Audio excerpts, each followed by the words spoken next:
Good morning and good afternoon. Folks are filing on in. We'll get started in a couple minutes as people's Zooms tune in.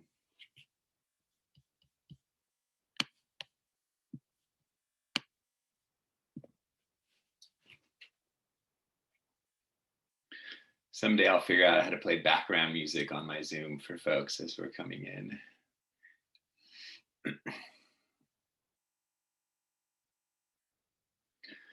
Welcome, folks. My name is John Fisher. I'm one of the co-founders and a supporting member of the School Garden Support Organization-Network. And today we're going to have a virtual gathering on winter gardening programs during COVID-19. I'm not the person to talk about this topic because I've grown up in coastal California my whole life and work in Santa Cruz, California. But we have Christina Gall and some other incredible folks that have volunteered to share out what they're doing this winter time, being that it's cold, and throw COVID on top of that. And it makes for some different types of programming that we have to consider. So we'll give it another minute here as folks are continuing to join on our Zoom. See, we're at 96 people. So we're expecting, I'd say we're going to get about 150 people. That would be my guess today. We had 260 folks register for today's gathering. And with no further ado, I'm going to move forward our slides. Today, we're talking about winter garden programming during COVID-19. So we're going to start out with a bit of an introduction, a little bit of data from the registrants, share some resources related to this topic, and then jump into peer-to-peer share-outs. SGSOs from across the country will be sharing what their plans are related to delivering their garden-based education content during the cold season and during COVID. Once again, my name is John Fisher. I'm one of the co-founders of the School Garden Support Organization-Network. I'm based in Santa Cruz, California. I work with LifeLab. Throughout today's presentation, we will ask you to use the chat for questions. So just chat them in and answer them out. If you have any suggestions for any of the questions that are posed, feel free to use the chat to answer other folks' questions. At the end, we will summarize some of the questions that have been posed through the chat and reflect on some of the questions that you all posed in your registration process. In the chat, I will put a presentation copy of a PDF of the slides that we're sharing, and maybe more useful to you will be the live recorded archive of this presentation, and that will be followed up via email. One last thing to share is that there is a survey at the end.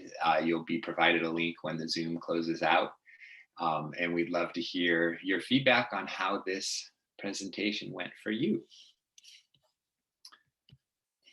Moving along, we are the School Garden Support Organization-Network. We've been operating as a network since 2012. We have the goal of connecting one another to inspire one another, share best practices, resources, and ideas to support multiple school gardens. We do that through various ways. Right now, we're focusing on our webinars and virtual gatherings. If you go to sgsonetwork.org/webinars, you can access all our past webinars. And you can register for these upcoming webinars. The next one will be January 13th. We're going to be talking about designing garden education to support English language learners. And you can see the rest of the lineup on our website. These are financially sponsored through the Sprouts Healthy Communities Foundation, along with these other organizations that take the lead on coordinating and sharing out these gatherings to you all. In addition to our webinars, we have an online forum, and we also have an email list. Our email list is at the Connect address you see on the screen, and that's where you'll hear about upcoming events. And then our forum is where you can chat via a Google group. There's a lot of great information. You can search our forum, and there's categories and tags that determine the threads that we're discussing, and we have new categories and tags related to COVID. So if you have COVID specific questions, you can find them in our chat. We also have put together resources related to COVID, and on our COVID page at sgsonetwork.org/COVID, we've compiled resources that folks have shared via our webinars and via our forum, and they're all easily accessed through our COVID page. So relevant today, we have a lot of distance teaching resources archived on our webpage, so you can find them there. And as I learn more today, I might be adding them to those lists. So with no further ado, I'm going to pass it over to Christine Gall from Kids Gardening, and she's going to jump into the content for today's presentation. All right, hey folks, so my name's Christine. As John says, I work with Kids Gardening, which is a national nonprofit dedicated to supporting youth garden programs across the country. And I'm very excited to be here with you all today. And in terms of who we have here today, it's a wide variety of folks coming from kind of different organization types. So as you can see, the vast majority of our virtual gathering participants today are from nonprofits, though we also have a handful of folks from school districts, and then kind of a smattering of people from government organizations, colleges and universities, school food service professionals, kind of all across the board. And kind of whatever your background is, we're excited to have you here. And we're going to now see kind of what you are experiencing in terms of the status of the schools that you might be working with. So this is kind of our graph to show where you all are. Many of you are participating in distance teaching. Just as many, if not more, are engaged in some sort of hybrid learning model where you might be doing distance education, remote education, coupled with in-person instruction. This category, a mix of the above, actually kind of is for those folks who might be with school garden support organizations that are supporting multiple schools or multiple districts as opposed to working with just a single school. So we have a bunch of people who are working, it seems, with a handful of different institutions that might be engaged in distance learning, hybrid learning, as well as kind of educational sites that are fully open. But we also have some folks who don't work with schools at all. So that's kind of a look at who is here today at our virtual gathering. And John, if we can head over to the next slide. Before we really dive into having some of our attendees share what they're doing to support garden programming during the winter, during COVID, I wanted to share a couple of related resources to this topic. So John had mentioned earlier that the SGSO network has runs a bunch of webinars and virtual gatherings. And this is a list of past offerings that kind of really touch upon today's topic. So anywhere, kind of at any time, if you are doing gardening in the winter, it can look very, very different. So where I live here in Vermont, we really have to change out what we're doing to support garden-based learning during the winter because of how cold and how snowy it is. So for folks in northern climates, they might find themselves faced with a handful of unique challenges to winter programming. And we have a webinar on that very topic from last year. But then when it also comes to COVID-specific learning, there are a whole other host of challenges, as we're well aware. And these are a handful of webinars that kind of have addressed both distance learning and in-person instruction. So these are really, really great resources for you to check out to get a feel for how folks might be approaching in-person learning, setting up spaces that are socially distant and safe in a garden, or kind of folks that have come up with really creative ways to engage youth in interactive online learning. So you can check all those out at the SGSO Network website, sgsonetwork.org/webinars. And without further ado, I want us to really dive right into our attendee sharing right now. So we have a handful of folks who have volunteered to share. And first up, we're going to start with Jacqueline. As we go through, folks, if you are one of the presenters who are scheduled to share, when it is your turn to speak, please just raise your hand and that will help John unmute you. And I will also give you a heads up when you are on deck. And as a reminder, please take about 3 to 4 minutes to share what you want. So Jacqueline, you're up. Yeah, hi. Thank you everyone for showing up and being here. It's an honor to speak on this place-based learning and farm to school learning, especially in our current climate. I'm calling from occupied Wampanoag land here in Boston. And I am actually new to the area, and I'm also new to both of the organizations I work for, BFFC, Boston Food Forest Coalition, and East Farm. And of course, like I happened to join, just right around the end of summertime and in the midst of a pandemic. So we have been really creative with what we've been doing. I am the curriculum developer. I'm a kind of a communications liaison between the schools and the gardens. And I'm also the social media outreach and advocacy coordinator. And some of the things that we have been doing that the kids have delighted in, of course, maintaining social distancing.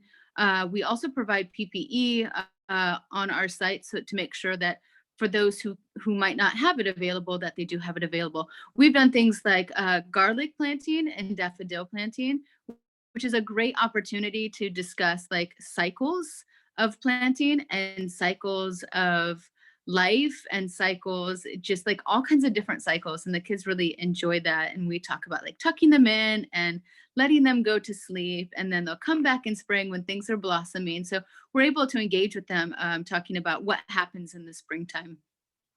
We have also done compost demonstrations, which are really lovely. The students or the children have an opportunity to see how compost is made because they see these wooden boxes and they're wondering what is in there. So we get an opportunity to kind of like dive deeper into areas or nooks and crannies of the garden that might be forgotten throughout the school year. I know lots of our attention is focused on like seed planting and growing and harvesting, and all of that is beautiful. But there are some aspects that like rainwater collection that might get ignored inadvertently, right? So the compost demonstration was a beautiful exercise in being able to visualize what was in the wooden boxes. So we used a clear container and we did the layering method, and it was just a beautiful image of what happens inside the compost bin. Some other things that I've been doing, and I think lots of other people have been doing too. I don't want to, speak for others, but I think using this time as like a virtual meeting, holding virtual meetings, meeting virtually, as well as talking about how to build organizations through webinars, through social media outreach, through our newsletters, through grant writing, through outreach, curriculum building, right? And like further reaching out into our communities. And that's one of the things that I've been doing. I've been meeting a lot more with schools to get people educated on what FTS is and place-based learning, to help them feel like more comfortable with their students or their children coming to the garden, or for those who are not interested to kind of open their eyes and share with them the beautiful message and knowledge that is FTS learning for the children. So that's a lot of what I've been doing is meeting virtually and doing outreach in that way with parents and teachers and admin. Awesome. Thank you so much for sharing, Jacqueline. You're welcome. I really appreciate kind of that last bit that you said about kind of focusing on even programmatic development. The winter can be a really great time to do that if you do want to take a step back from like garden focused programming. All right, we're going to move on to Rebecca, our next speaker. And Lauren, you're going to be on deck after Rebecca. Great, thank you. Thanks for having me. So I just have to back up a little bit to get to where we are here in the winter. So obviously we were already adapting for COVID before school started. And the week that some of our schools, actually all of our schools were supposed to start school in September, we had a catastrophic fire here in our area, and two of the towns that we work with, a good portion of those towns burned down. So we had to kind of go back and not only rethink what we'd adapted for COVID, but now also for students that were in fire recovery, that were in hotels or in evacuation sites, and had the added challenge of doing distance learning from those kind of sites. So what we came up with at that point was really focusing on kind of these themes, which were already part of our programs, but kind of bringing it really strongly back to the community connections, themes of resilience and gratitude and support. And we really wanted our programs to be emotionally, socially supportive for students who were already going through the trauma of the pandemic, and now added to that, possibly losing a house, or if not, still the trauma of having a large fire in our area. So one of the things that we did, and is now becoming a big part of our wintertime programming, is to create this coloring book. So we worked with a local artist, Betty LaDuke, who has done a lot of artwork around the local farm workers, particularly one of our partner farms, Fry Family Farm. And so we took her sketches and we added some prompts and lessons that go along with those sketches. And so some of the, there's a little example up there. It's probably hard to see, but the kids traced their hands and they wrote words of gratitude. They also wrote thank you letters to the farm workers. The sketches are actually of specific farm workers. And so they're able to write those thank you letters of gratitude for all the hands that help bring us our food. And so the coloring book has become kind of this key piece of our virtual distance learning over the winter. The other piece over the summer was what we started, you know, kind of early on in the pandemic, to look at what was really needed that we could help support. So it's kind of outside of our normal education program. We got a USDA grant to offer food boxes to families. So supporting the local farms that were having challenges getting their produce out, and also supporting the families of our partner schools. And so we did farm to family boxes program. And so we're now, as we're in the winter, we stopped that at the end of the summer, early fall, and we're reinstating that. We've been doing a lot of fundraising to now offer these boxes to a subset of our partner school families that were most affected by the fire. And so the education piece of that is that the boxes come with an activity guide. It talks a little bit about the produce and the farmer and the farm, and some activities that relate to the produce, and recipes that go along with that. So that's coming up soon in January, that we've been working on. And the main piece of our programs now, we have had some distance learning that was we had distance learning and we've had some in-person education. So we've been doing a combo. None of the schools are fully open, but some of the schools have these limited in-person times where kids come for 2 hours. And so they wanted to use that for garden time. At the moment, we're now doing all virtual lessons. So our virtual curriculum has really been focusing on those themes I mentioned, and all the lessons bring in some kind of mindfulness piece and something sensory. So even sending home, for example, herbs and other items, soil kits and seeds and things, some seed saving where they could have milkweed seeds and other vegetable seeds that they could feel and touch. So we try to make it as engaging as possible. We've been doing a lot of videos where the educator is videoing themselves in the garden and then playing that. So all of our virtual lessons have been synchronous lessons where the students are live. And so, so they might show a piece of the video and then have the kids go on a little scavenger hunt within their home, or they might be using the coloring book and then showing it as part of their virtual lesson. So we've been trying to bring all those pieces to make it as engaging and fun as possible. We've been doing cooking videos where one of the schools is getting the kits, so all the ingredients, the produce they need sent home, and some of the pantry items as well, everything they need. And then they watch the video, and then they also have a virtual live lesson with that educator as well. So kind of tying all those pieces together so they can do cooking at home virtually. And we've been doing some virtual farm tours, again, same kind of thing where we've recorded it, and then the students get to interact with the educator while they're watching those virtual farm tours, and they get to think of questions they want to ask the farmer to make it more interactive.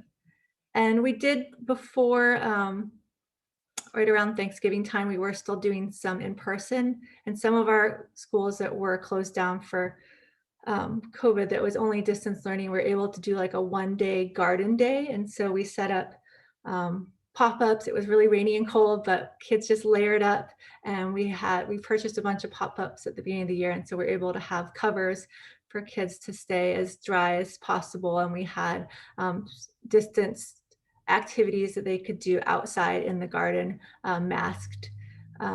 So we had some hands-on, there's a little picture there of, they made some different fruit faces, and they had some, a seed medallion activity that they could do outside during those special garden days. So we've kind of been, and we're hoping maybe in January, February to go back to some in-person time where we can have some, it doesn't get as cold here in Oregon as other places, so we can do some of those adapted outdoor programs with some weather adaptations of pop-ups and other items. We're looking at maybe getting jackets and other things donated for those times if we can have kids out in person.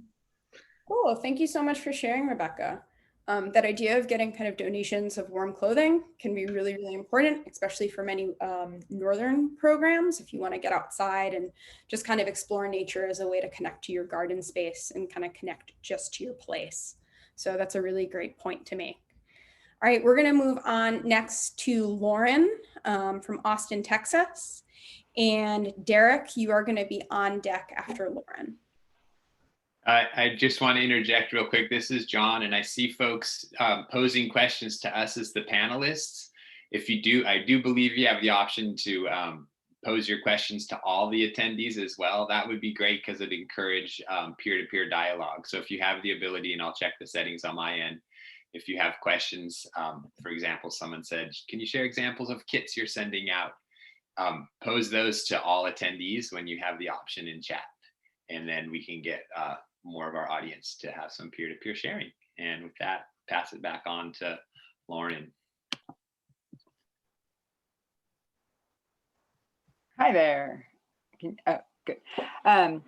So let's see, I'm going to go ahead and share what we did in the fall, and then we're changing things in spring. So in fall, we, our school started completely remote, and then we're split remote and face-to-face with the teacher leading both the remote and face-to-face at the same time. So the teachers had their work cut out for them for sure. And we wanted to be as flexible as possible and offer whatever kind of support we could. So we gave our schools, and we have 15 schools we were working with this fall, and we'll be back with 18 in the spring.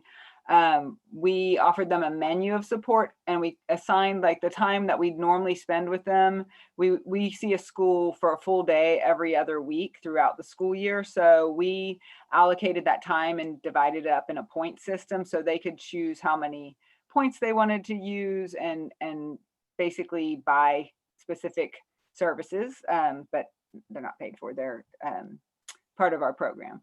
And so we did refreshing, we called it the outdoor learning environments. Not all of our schools have vegetable gardens, most of them do, but some wanted a pollinator garden or a wildlife habitat refreshed.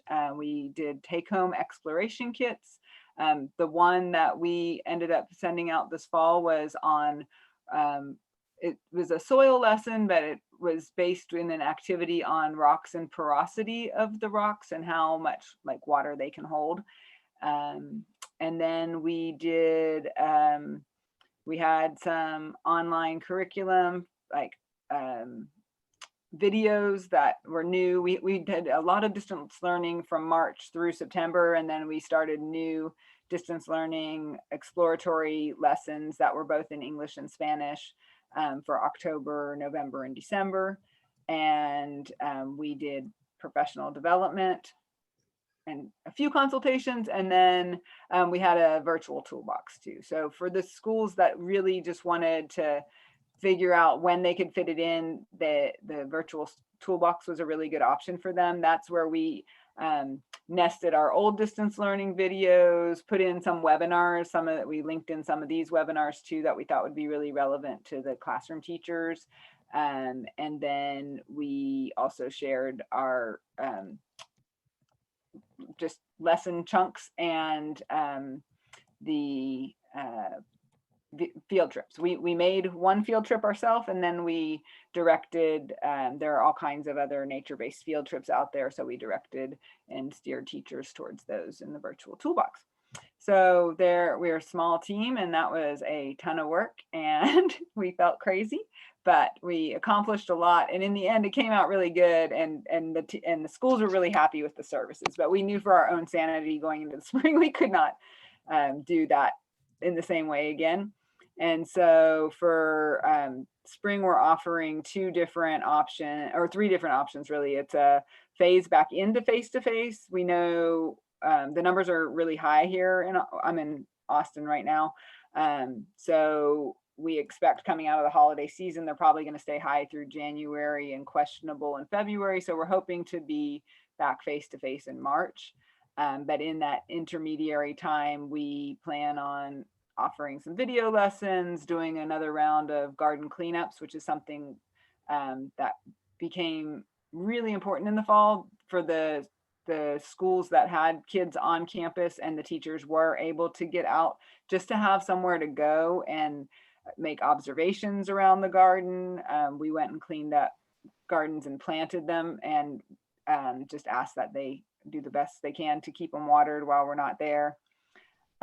So then another option for virtual programming in the spring is, another option for spring was just virtual. Some of the schools just don't know really what things are going to be like, so they might not want us physically there at all, and we wanted to give them that option, and that they will just continue to get our virtual programming, and we will create little buckets that will go out to them in weekly newsletters, or bi-weekly. Whenever we would be there normally, they'll get a newsletter with pretty much grab and go elements that they can either link into their asynchronous time with their students, or activities that they can easily take their kids outside and lead. And with that, actually part of the phase in process, before we would go face-to-face, we will be leaving some interpretive lessons in the garden spaces where the teachers can just walk out with the class. There'll be inquiry questions posted on signs in the gardens. We will go do the setup. We can't leave materials behind because they need to be sanitized between classes. So we are creating some lessons that are really about the observations in the garden, specifically what things are like here in February. And being in Central Texas, we still have a lot of things growing. So that'll be fun to make those gardens come to life without us necessarily being there to lead the lessons. And then the last option. I was going to say, yeah, if you can find the opportunity to kind of wrap up shortly, we want to make sure that we leave enough time for all of our presenters. My last thing I was going to say is for the schools that just need some maintenance support, we will do that, and then they can have access to our virtual toolbox. Thank you. Awesome. Thank you so much for sharing. As someone who lives up in the Northeast and can't really grow throughout the winter time, it's always really fun to hear from programs in warmer kind of growing climates. All right, we're going to be moving on to Derek now. Marissa, you're going to be on deck. And just as a reminder to all of our panelists, we only have about 3 to 4 minutes allocated for everyone. We want to make sure that we're able to have everyone share their awesome programs and then also leave some time for questions and answers. All right, Derek, you can go ahead. Thank you. I'm Derek Hunsaker. I am Garden and Sustainability Coordinator for the Wahluke School District in rural central Washington. And we're up in a desert shrub steppe here, so we get down into some pretty low temperatures during the winter time. Fortunately, the same grant that has funded my position for the last 1.5 years was also able to purchase a greenhouse that's heated. So that's kind of the center of operations for our K-5 students in the district. We're all located on one campus. So each of our elementary schools is about a 3 or 4 minute walk from each other. So students from each of those schools are able to use the garden space that we have centrally located. Currently, we're on a distance learning model with small groups coming to campus 4 days a week. Those are mainly high needs students, special education students, and then a few targeted individual students. And so the garden is primarily being used by the special education teachers and the para educators during that time. And then as we transition into a hybrid model after our winter break in January, we'll have an online scheduling system set up so that teachers can schedule small groups to come into the garden space and use it. There'll be a catalog of activities and materials available in the garden that the teachers can reference through the schedule. and then they'll be able to bring their students in and direct them through activities, and keep everybody appropriately distanced and keep group sizes at the appropriate level. Here in Washington State, we still have a group size restriction. During distance education and then continuing on into our hybrid model, I've led a weekly synchronous class for 3rd through 5th graders about what's been going on in the garden. It's essentially about 30 minutes of me discussing what's happening related to we use a next generation science standards system in our grade schools. And so I essentially build science lessons related to what's happening in the garden. And then we have a partnership with our local health clinic here and the nutritionist who works there. And each week we have her come in and show a recipe based on what's going out in our free and reduced lunch box that we send out to over 90% of our students each week. So thank you all very much. Thank you so much, Derek. That greenhouse looks like a really incredible space to have access to for garden-based learning throughout the winter. All right, so next up we have Marissa. And Joe, you are on deck after Marissa. Hello, everyone. My name is Marissa, and I am the Farm to School coordinator at Sydney Elementary School in New York State. We are located in the southern tier and due to get about 1.5 feet of snow tonight. So to support garden-based education, just to clarify, we are in-person learning. Everyone is in the elementary schools. And then so to support garden-based education, we're growing cold-tolerant crops in an unheated hoop house. And then looking forward to the winter in February and March, we will be starting plants with students in a heated greenhouse that's attached to our high school. And we'll also be going into classrooms, and we have been doing this in the past. We go into classrooms and we talk about companion planting, and we focus on having the students plan the gardens for the spring. Then to move on to food-based learning, to support this concept, we've been doing a lot of COVID-safe taste testings in the classroom. So we've been focusing on taste testings that students can make their own food for themselves with their own knives, with their own cutting boards, and then they make their own food for themselves to eat. And we make sure that the students are safely distanced before they take down their masks to participate in those taste tests. So an example of this is we taught a lesson on corn and the importance of that crop in the past and in today, and we made some popcorn with the kids. Another example is we put on a K-6 wide event for this event called Apple Crunch Day in New York State, where we decorated apple slices, kind of like cookie decorating, and we also pressed apples to make fresh cider. And then the last thing I'm going to talk about, and that's the picture on your screen, is we are beginning a taste testing program with the cafeteria for kindergarten through 6th grade. Here we'll be making 5 different kinds of food and packing them into 2-ounce cups. They'll be covered, and then the cafeteria staff will be placing them into their individually packaged lunches where the students are already eating in their classrooms every day. So my email is on the slide, so if you have any questions, I'd be more than happy to help. Thank you. Awesome. That's really fantastic to hear about ways to bring kind of COVID-safe taste tests to students. For me, being able to work with students on kind of more food-based learning, so cooking and taste testing is usually my go-to for the winter, but that's certainly a hurdle that many people are kind of trying to work around. So it's really cool to hear about a successful model. All right, we are going to go to Joe now. And then Sierra, you are going to be on deck. Hi, everyone. My name's Joe. I am the education coordinator with Franklinton Farms. We're located in Columbus, Ohio, on occupied Hopewell, Miami, and Shawanadasi Tula land.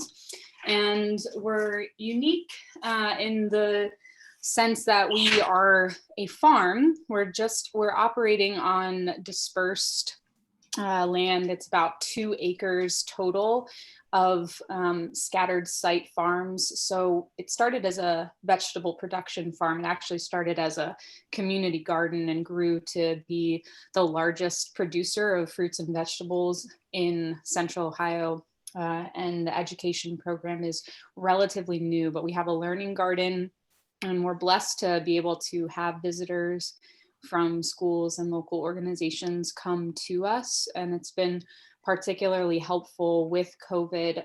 Our local school system is totally remote, and many folks in our neighborhood don't have access to remote learning materials, technology, and internet capabilities that allow them to function in the expected ways during the pandemic. So being able to have a space where they can come during the pandemic and at least be supervised and be safe, and just have access to time outside has been a big blessing. I've learned so much from the things that all of you have already shared, so I don't feel like there's a whole lot that I want to specifically add. I want to honor everybody's time. My own experience as an environmental educator has shifted a lot of what we've done in the garden to not just talk about food and, annual production, but also to talk about adaptations of the other beings around us, talking about microorganisms and birds and their habits, what they do in the winter time. So we talk a lot about habitats and hibernations and animal tracks, and we talk about our own adaptations, what we're eating in the winter to honor the seasons and to adjust to what we can and cannot grow. We do have high tunnels, none of them are heated, but we are able to get creative with what we can grow and what we can forage. We talk a lot about wild weeds, the volunteer and free vegetables, as we call them. And we love art and mindfulness practices as a part of what we do. So we focus a lot on, what we're feeling this time of year and how that is affecting our experiences, and use as an opportunity to talk about reflection and stillness and rest and all of those important things. And yeah, I resonate with what everybody else is talking about, the forgotten areas of the garden, talking about cycles and composting and bulbs and doing lots of cooking and doing one big thing that I wanted to talk about, and somebody already mentioned getting warm clothing donations. That's a big thing for us, just making sure that people are prepared to be outside. And so, we talk a lot about how to keep ourselves warm in the cold. And that's been a really fun thing, is for us to learn how to be prepared to be outside. And one thing that COVID does allow is us to wear masks that actually help us stay a little bit warmer in the winter time. And so, yeah, I just am really grateful. I'm appreciating learning from everybody else. And I know that we're all gonna continue to work through the challenges that are in front of us and get through it. And the garden, no matter what the weather is like, no matter what, it always seems to be the safest place for us to gather and to learn and grow together. Thank you so much, Joe. It sounds like a really, really awesome program. And I love the points that you made about learning about habitat and kind of connecting that to seasonality and just really connecting with your place. That can be a really wonderful alternative to kind of growing based programming during the winter time, especially in climates that might get a little bit cold, and prevent any sort of like garden based growing from happening. You can still really connect with your place and have really meaningful experiences. So thank you so much for sharing all that. All right, we're going to head on to our next presenter, Sierra. And for these next folks, though we don't have slides from them, they still kind of volunteered to share. And so you will be able to see who you're speaking after. So just as we approach you, again, you can raise your hand and John can unmute you. So Sierra, take it away. All right, so I'm in Bakersfield, California, which is in Central Valley, and I work for the Edible Schoolyard. So we have a garden and kitchen program that is primarily partnered with a school that's across the street. So we were acting as like a field trip model before COVID and really had to pivot to something different when schools closed. So we switched to doing a camp model and opened our programs up to the public. So we ran a summer camp and we just finished running a fall camp, and we have plans to do a winter camp starting in January. And these are, what we're doing is having 8-week sessions where a different cohort of 10 to 12 kids comes to our site each day for 2-hour time chunks. And they arrive and we meet them at the gate. Their parents like don't even get out of the car. We take their temperature and they come in and join the team for camp. And so we've been doing every other week they spend in the garden, and on the opposite weeks they've spent in the kitchen. And so for garden lessons, similar to what we've heard from a lot of other presenters, we've able to keep them socially distanced. They all wear masks, and they've really enjoyed doing different planting projects and maintenance around the garden and doing some fun interactive garden activities. For the kitchen, it's been a little bit more of a challenge to adopt to CDC guidelines, but I think we've been having a really good success with our plan, which is, like I said, only having groups of 10 to 12. We have a pretty large kitchen space, so we're able to socially distance all the kids at different tables, and they each get their own set of tools, like a knife, a peeler, cutting board, and they get to help do cooking projects. If it's anything they're going to eat raw, they just prepare it for themselves, and then we do a little tasting at the end. And otherwise, we try and do pretty much all recipes that are cooked so that we can cook it, and then our staff members can serve the tasting to the students. And that's been working really well. And we're feeling hopeful that we can have another session in winter and spring. With it being colder, we're gonna have less emphasis on the garden activities. They'll arrive and they'll do some harvesting or maybe a little bit of planting for a half an hour or so, and then spend the bulk of their session in the kitchen space doing a cooking project. So that's our plan for the colder months. And then we'll probably go back to our hybrid 2 hours in the garden 1 week, 2 hours in the kitchen the next week plan. Yeah, so it's pretty much what we've been working on right now. And then also spending a lot of time doing some professional development with our staff, because our hopes are to provide like a teacher training program within the next year. So that's been a fun way to redirect some of our educators' energy while we have less students on site. Very cool. Thank you, Sierra. All right. Shay, are you available to share now? Yeah, all right. Yes, we can. Cool. Yeah, so my name is Shay Scribner. I'm with Oxbow Farm and Conservation Center in the Snoqualmie Valley in Western Washington. And yeah, I'm hearing so many similar things to what other folks have shared. We do have a on-site farm, so we've been able to keep food growing and have some storage crops available for at least the next month or so. So we've been supporting some school lunch programs with partner schools, offering free vegetables, and hosting the kind of tangible hands-on virtual lessons.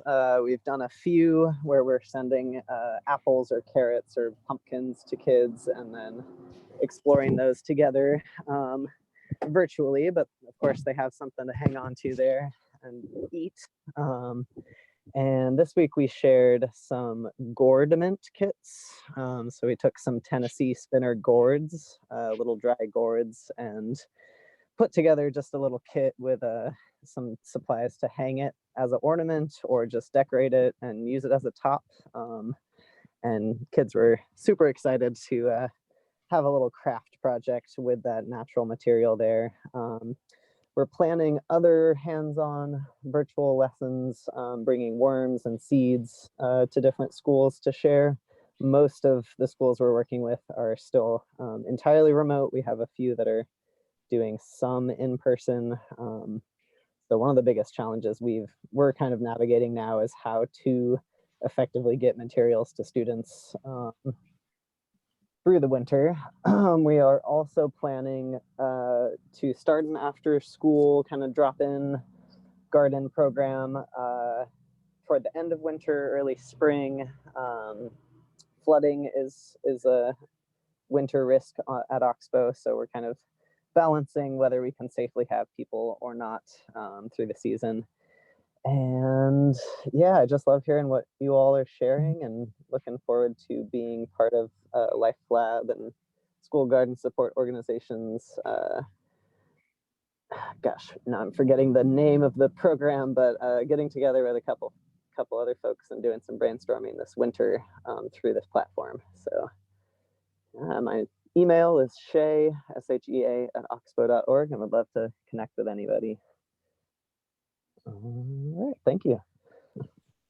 Fantastic, Shay. Thanks for sharing. I particularly loved the Gordiment idea that you mentioned. That sounds really cool. All right, next we have Carrie. Though I'm not seeing you on our attendee list, perhaps you're under a different name. Do we have Carrie Chestnut here? You can raise your hand if you're registered under a different name. All right, it looks like Carrie may not have been able to make it to the virtual gathering today, so we're going to move on to our last presenter, Bailey. Bailey, are you around and available to share?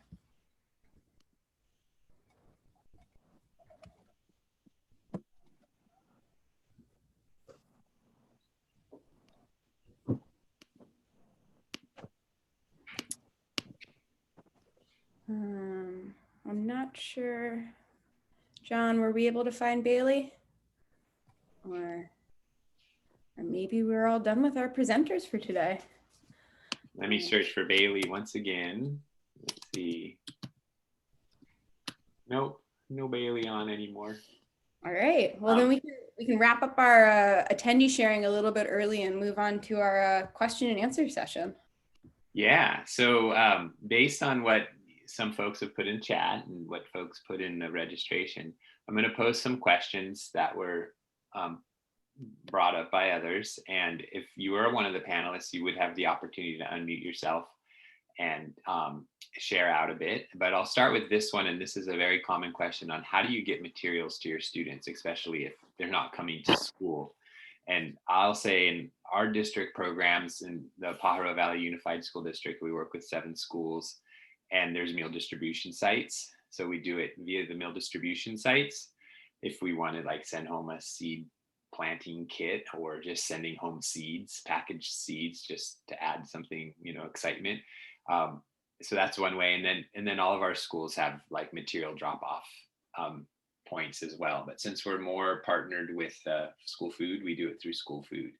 So if any of our panelists want to jump in and talk about how you get materials to your students, in addition to that, folks are asking like, what are you sending home? What are in your kits? And I did see some people chat up the idea of, you know, sending home tasting kits, which sounds really great. And Shay mentioned sending out gourds. So if folks want to share how and what you're sharing out to your students that are not coming to school.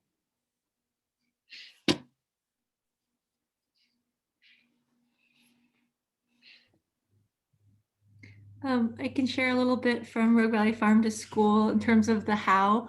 We work with 10 different schools. It's 4 different school districts. So they all have materials pickup, but how it's done, how often, and how well it's utilized really varies from school to school. But some of our schools have weekly pickups and some of them it's only once a month, but it has worked out fairly well that the majority of kids come and pick up materials that way. So that's how we've been getting most of our kits out. So we have some kits that are more of educational kits, and then one of our schools is getting the cooking kits.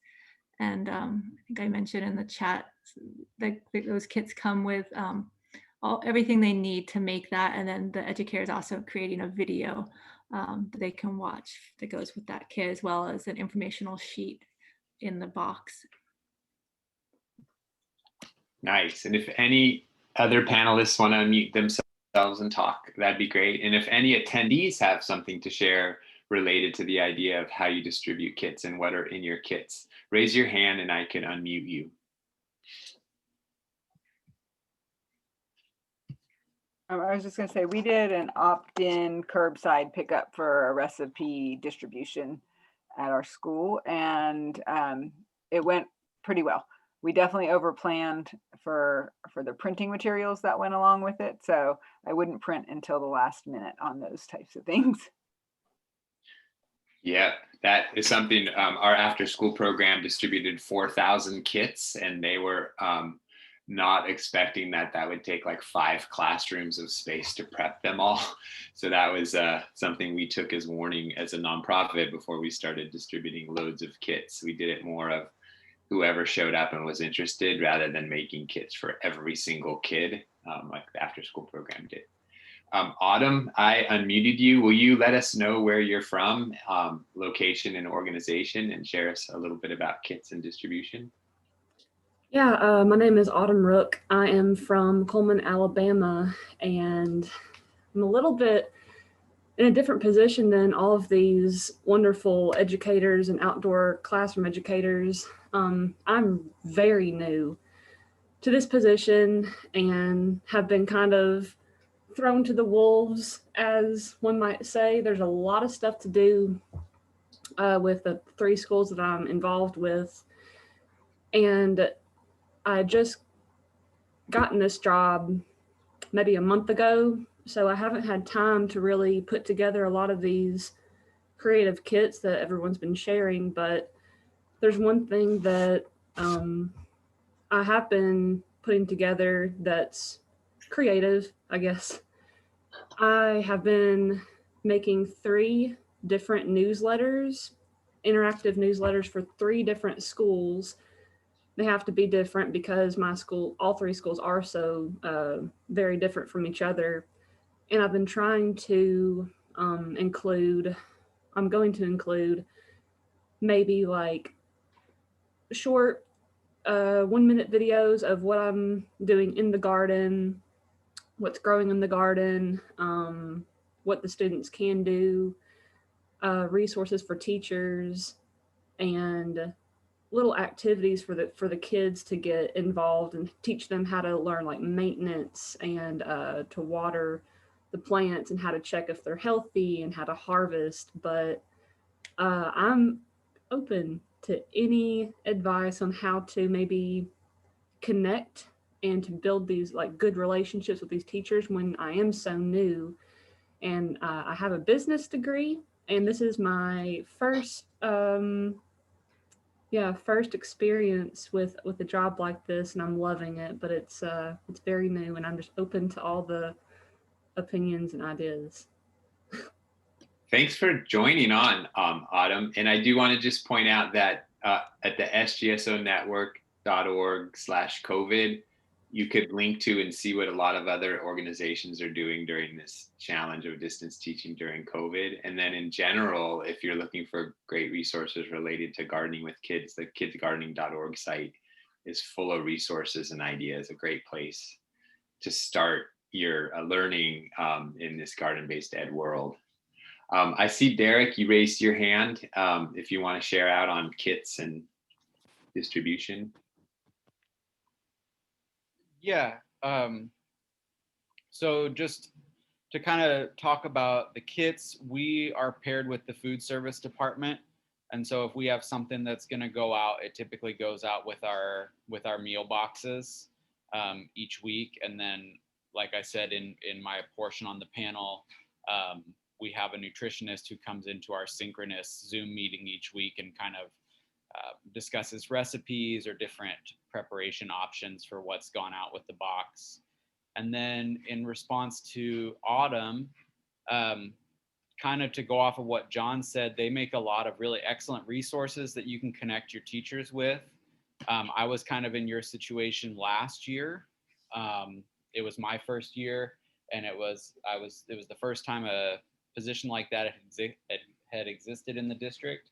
And just kind of keep with it and keep talking to people, make connections with people, and make it as easy on the teachers as possible to get that material to their students, and you'll get buy-in for it.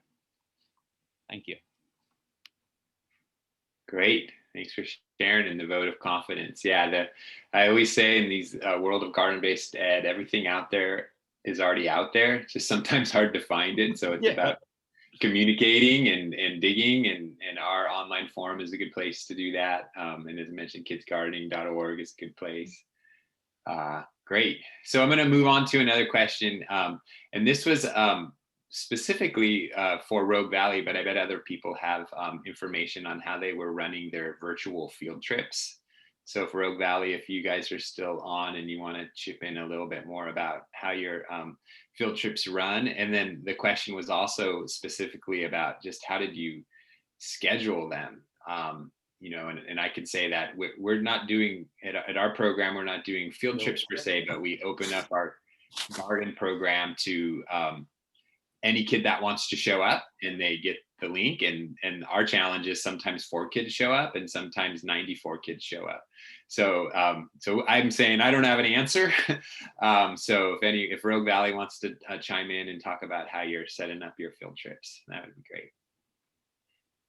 Yeah, so we are working only with our partner schools. So we have 10 schools, it's 32 classes that we're working with. So we did virtual field trips by recording a video of the educators touring around the farm. And then we showed those videos during our synchronous virtual lessons with our partner classes. And then kids had the option to interact with their educator after they watched that virtual field trip video. So there was no signing up. It was just used with the partner classes we're already working with. Normally we have a very complicated sign up for our actual in-person field trips, but that's not happening.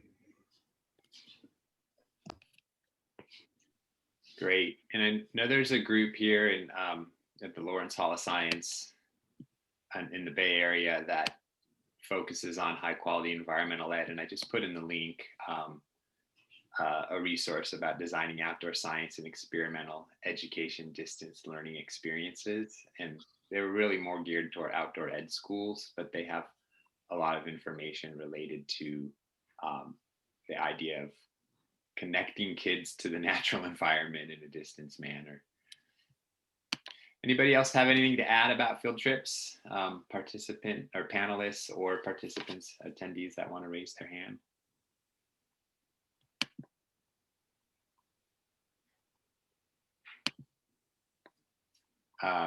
So Shay, I see you raised your hand if you want to. Yeah, we did a virtual field trip with 4th and 5th graders this past week and centered it around games and just get to know you activities. And some of the feedback that we heard from the teachers was that that is something they had done at the beginning of the year back in early September, and then had kind of faded out of the get to know you style of, you know, interacting with their students, and they found it really valuable to bring that back again. And they were saying, especially after winter vacation, they're going to be looking to us for more get to know you games and activities that they can use with their students, because they were starting to lose them, students not logging into their virtual classes or showing up in the morning and then just kind of disappearing. So they said it was really helpful and just a great opportunity to have something different. And we did have kind of a garden farm theme to some of our get to know you games, like a would you rather style thing. Would you rather have carrots for fingers or potatoes for toes? But just that silliness factor was something that the teachers said was missing, and they felt it really caught the attention of students and got them engaged and ready for kind of the next step after we played those get to know you games. So I would recommend at least a little something silly and yeah, with teachers however possible to offer those activities up to facilitate even without you, to kind of break the ice and start that relationship building with the students in that way. Some cool comments in the chat. Scribble. Online guessing games. Cool. Thank you, Maggie. And to follow up on that, Shay, yeah, I'm looking for more ways to share interactive games. I know some of the kids have used Scribble, and Kahoot is another one. It's like an online quiz game, and you could build your own questions, or you can find questions that others have made, and pull from their questions to build your quiz. So if you have any ideas of how to play virtual games with students, share them in here. Someone also wrote Nearpod is fabulous. That's a really great. There was a question here that someone asked about clarifying, like when you're doing your online field trips, are people doing this like out in the farm and garden, holding a camera and filming themselves, or are they doing it more in a classroom? And I could share from our distance teaching that we're doing, we call it Live from the Garden. And it's kind of live from the garden because we don't necessarily have the Wi-Fi and the technology in all of our sites to like stream live from a phone. And we also notice it's really hard, like from a phone or tablet, to engage with the kids because they're in Google Meet. It's way easier to engage with the kids on a computer because then you can chat, you can see their faces, you can see the chat a lot easier than if you're on like a tablet device. So what we've been doing for our programs, it's a mix of video that we shot like the week or the day before. You can make. And so we'll shoot video of current content or ideas from the garden. And then when our educators are presenting from their computers, from more of a classroom or a home space, they could then cue the video and share the live element. And we find that to be an easier way to like queue up pre-made videos of our own content, or we might find a video from some other fun element. Another website that we found, oh gosh, it escaped me. I'll remember it, but it's an online learning community of it's called Go Noodle, and I'll type that in the chat. Go Noodle has social emotional learning activities, songs for all different grade levels, and you can search the Go Noodle database and get the exact type of content that you want. And so we'll also kind of stream those videos created by others. Great. So some good ideas are getting shared in the chat. Someone also mentioned categories is easy to do online. So I think the kids are definitely getting used to the way of using their screens to engage with us. And so that's an advantageous element for us that our kids are catching up to speed on how to use these digital tools. Great. So another question that someone had was, are you working with after school programs? And if so, how is that happening? So I don't know if any of our panelists have anything to add there. I see Autumn's hand is up. Autumn, I see your hands up. I don't know if it's from the previous question, or if you want to share out, feel free to share out if you do. It is from the previous question. It's just more creative ways to connect with kids. If someone else wants to answer that question you just asked, I can wait. No, go for it. Share out. We're here just to share ideas. That's what we're about. So you mentioned something about trying to get kids engaged with online, live videos through virtual field trips. I don't know if it was, a good idea or not, but I'm going to try to incorporate some interactive ways for kids to look forward to coming to the garden. So I mentioned my newsletters that I'm writing up for these 3 different schools. 2 of them have actual gardens, like up to like 9 garden beds, and they're pretty lush and jam-packed. So they've got all these, veggies and plants that are growing, and they have a box turtle habitat. They've got a wormery at one of them. And at the other one, they don't really have a whole lot. It's more of like a wooded area, woodland forest. So they don't have a whole bunch of vegetables and actual garden beds. So what I've done in my newsletters and what I'm wanting to include January, sorry, we're in the corner. I'm creating a segment in the newsletter I'm going to include called like Gnomes in the Garden. I'm gonna get like a little gnome and put it in the garden and include it in the newsletter, make a video for the teachers to show their kids like, hey, there's a gnome in the garden, that means, there's plants to pick, there's vegetables to pick, or, this gnome doesn't like weeds. To get them to stay, you need to weed the garden. Or they might have little tasks, like a little sign, like a task for the kids to go out there and do with the teachers. So it's not just a live video, like you said. I'm trying to get the kids actually like, hey, is there a gnome in the garden, or what's going on in the garden this month? Now the other one, I'm trying to incorporate something with they've got more bird houses and bird feeders, and they have more like a shaded area. So they've got maybe up to 20 bluebird houses. So I'm trying to incorporate something like, fairies in the forest. There's a little fairy below the tree. There's baby birds there. So something to where it's still physical for the kids to go into the garden or ask their teachers, like just bug them. Because with my schools, the teachers are so swamped right now, as of, everyone is, all the teachers are.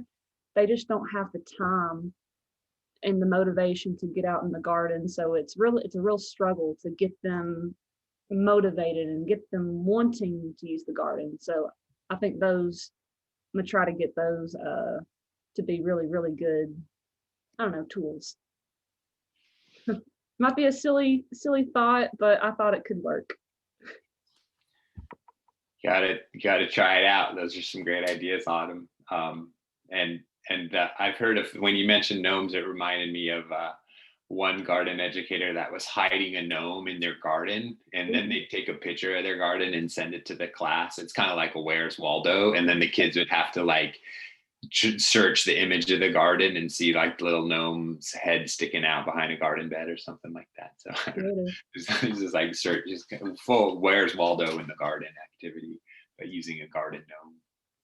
All right. So anybody doing after school type programming, and how are you serving that population of students? I know that in our district, our after school program was kind of shut down, and they repurposed our after school educators. We have a large extended learning program, and those educators are now working with the cohorts of kids that are coming to school. We have a small group of kids that come to school that are higher needs students. And so that's what happened with our after school program staffing. They're working in our Safe Schools program, but we do not have an after school program. Is anybody else engaging in after school program that they can share by raising their hand, or panelists unmuting themselves?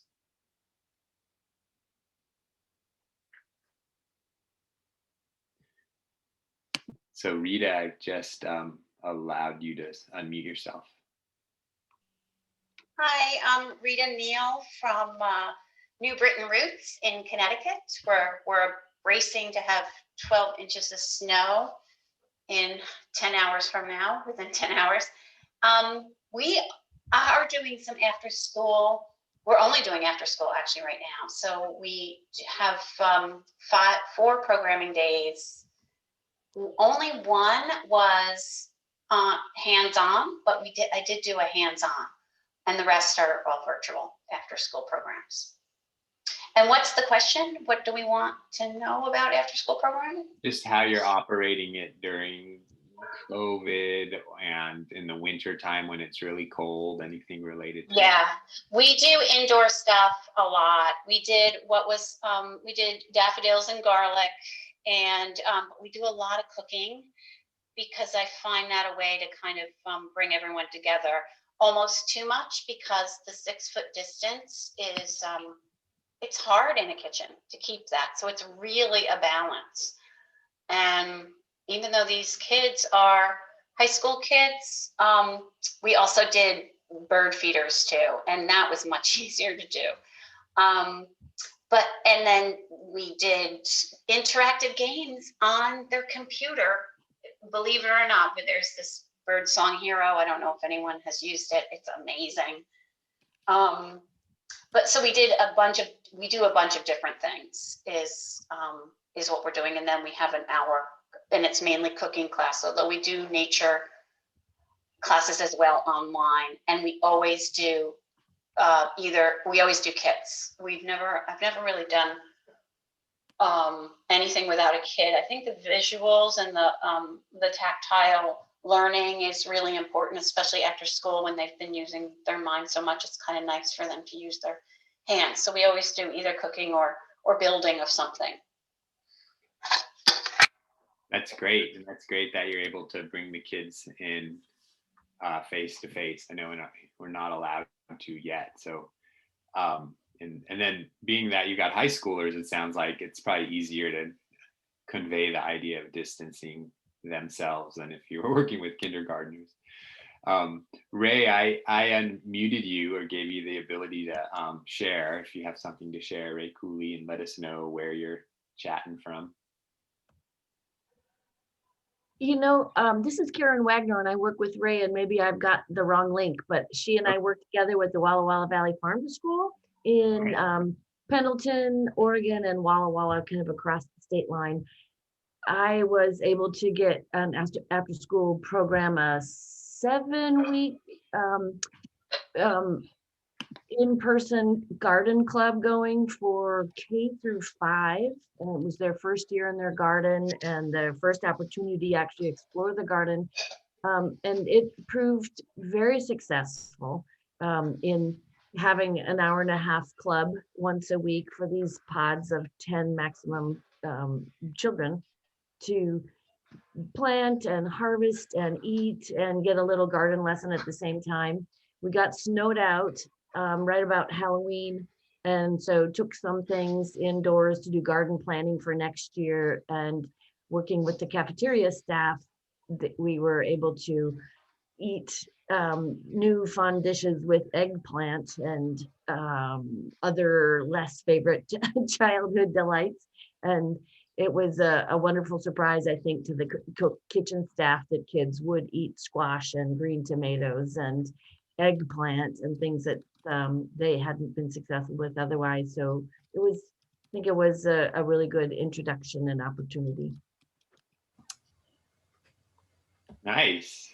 Well, thanks for sharing. So we have come to the end of our time, so we're going to close this out. I will let you know that on our webinar page, where I'm going to share out the link to the archive version of this, I'll also summarize what has been shared in the chat, like some of the websites and such that you shared.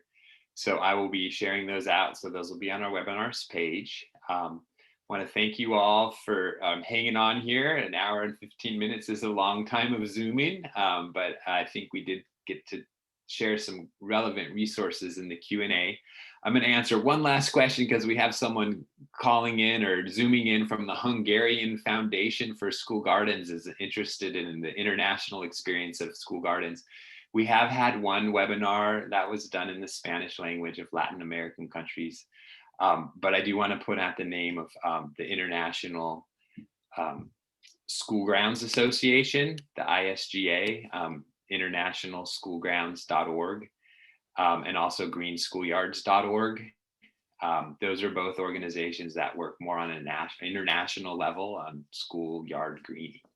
So with that, thanks again for sharing in the chat and chiming up, and those that took the time to make your little presentations for us. It's much appreciated to continue the peer-to-peer sharing that we do. And we'll see you again virtually, and then hopefully face-to-face in the months to come.